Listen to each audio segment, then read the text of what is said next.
प्रशांत भैया हमेशा से पसंद है क्योंकि वो पढ़े लिखे हैं और मुझे लगता है कि विधानसभा में एक आदमी ऐसा चाहिए जो बच्चों की लड़ाई लड़े, जो उनके पास एक विजन है, पढ़े लिखे हैं, उनके पास हमारे बिहार के भविष्य के लिए एक मैप है। तो मेरी शुभकामना है उनके साथ और मुझे लगता है कि प्रशांत भैया जैसे लोगों को आगे आना चाहिए और लोगों को ऐसे लोगों को मौका भी देना चाहिए। आपने इतने लोगों को मौका दिया है ना, एक बार एक बेहतर इंसान को मौका दे के देखिए। मैं एज ए आर्टिस्ट नेता बन सकता हूँ अपने पॉपुलैरिटी पे, बट मेरे पास मैप नहीं है। मैं पढ़ा लिखा नहीं हूँ, मुझे एक पढ़े लिखे आदमी को रखना पड़ेगा ताकि वो मुझे मैप समझाए कि हाँ ऐसे विकास होगा।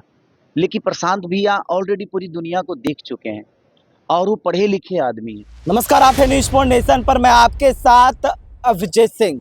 बांकेपुर उपचुनाव को लेकर माहौल है वो राजधानी पटना का पूरा तरह से गरमाया हुआ है और वहीं बात करें तो इसको लेकर चुनावी प्रसार है वो तमाम नेता हैं वो कर रहे हैं, ग्राउंड जीरो पर जाकर गली मोहल्ले में प्रचार प्रसार कर रहे हैं और ऐसे में खेसारी लाल यादव ने सीधा प्रशांत किशोर को समर्थन कर दिया है। आपको बता दें कि त्रिकोणीय लड़ाई है वो कहीं ना कहीं बांकेपुर विधानसभा उपचुनाव में देखने को मिल रहा है और ऐसे में खेसारी लाल यादव ने सीधा प्रशांत किशोर को समर्थन कर दिया और कह रहे हैं कि उनके पास विजन है, अगर वो सदन जाते हैं तो युवाओं के बात उठाएंगे। क्या कुछ करें, खेसारी लाल यादव छोड़ जाते उनके तमाम बयानों के साथ। देखिए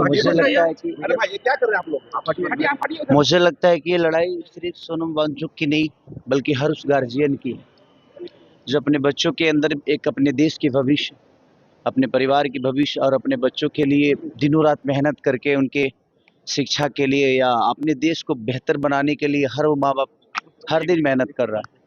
तो ये लड़ाई सिर्फ बच्चों की ही नहीं, मुझे लगता है कि पूरे देश के गार्जियन की, हर उस माँ की या हर उस पिता की, जो भी देश में रहता है। ये लड़ाई सबकी है और सबको आगे आकर और इस लड़ाई में मुझे लगता है कि साथ देना चाहिए।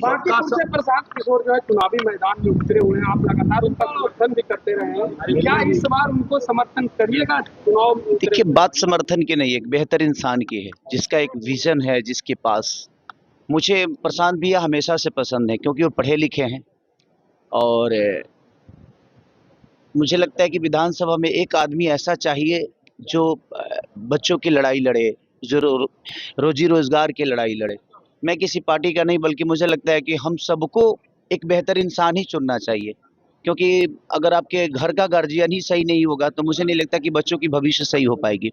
और एक नेता गार्जियन की तरह ही होता है।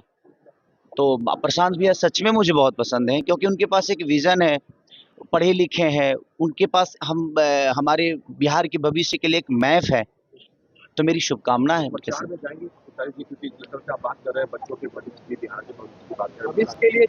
देखिए मेरे कहने के मतलब मेरे प्रचार में जाने से कोई जीत हार नहीं होता है। मुझे लगता है ना कि यहाँ के लोगों को ये डिसाइड करना पड़ेगा कि किसी के आने से आप वोट देंगे कि एक बेहतर इंसान, एक बेहतर नेता चुनना है आपको। और मुझे लगता है कि प्रशांत भैया जैसे लोगों को आगे आना चाहिए और लोगों को ऐसे लोगों को मौका भी देना चाहिए। आपने इतने लोगों को मौका दिया है ना, एक बार एक बेहतर इंसान को मौका दे के देखिए, शायद बेहतर ही होगा। मेरे उनके साथ भी मेरी शुभकामना है।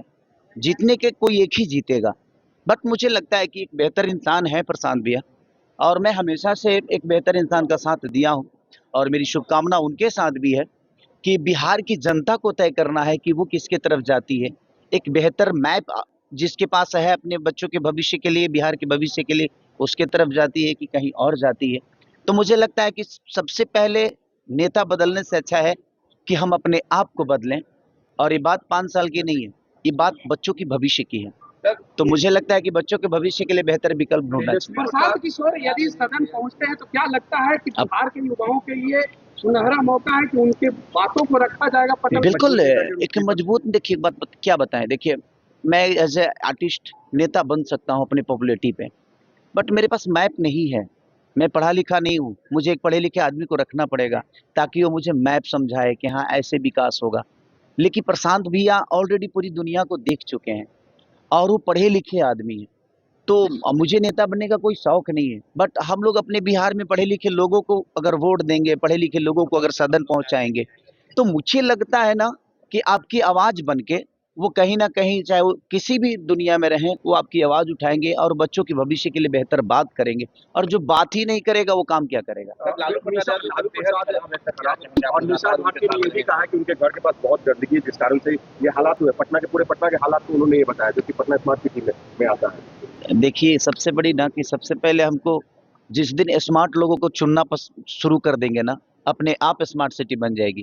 कहने के लिए तो पूरी दुनिया स्मार्ट ही है, हमको अपने अंदर स्मार्टेड चाहिए कि हम स्मार्ट बने, लेकिन हम स्मार्ट लोग चुनते ही नहीं है। तो और जहाँ तक लालू चाचा की तबीयत की बात है, मेरी हमेशा से शुभकामना रही है। मैं हमेशा से चाहता हूँ कि हम लोग जब तक जिएं तब तक ऐसे पिता का आशीर्वाद मिले, जिन्होंने एक जनाधार दुनिया को दिया है, जिन्होंने लोगों को बहुत प्यार किया है और पूरी बिहार की जनता उनको प्यार करती है। आप लोग फिर से विवादों में आ गए हैं। अखिलेश कश्यप ने पवन सिंह को फिर से निशाना बनाया और कहा है संसदवा एमएलसी जैसे शब्दों का प्रयोग किया, कहा कि इस सब बातों पे बात मैं नहीं करता।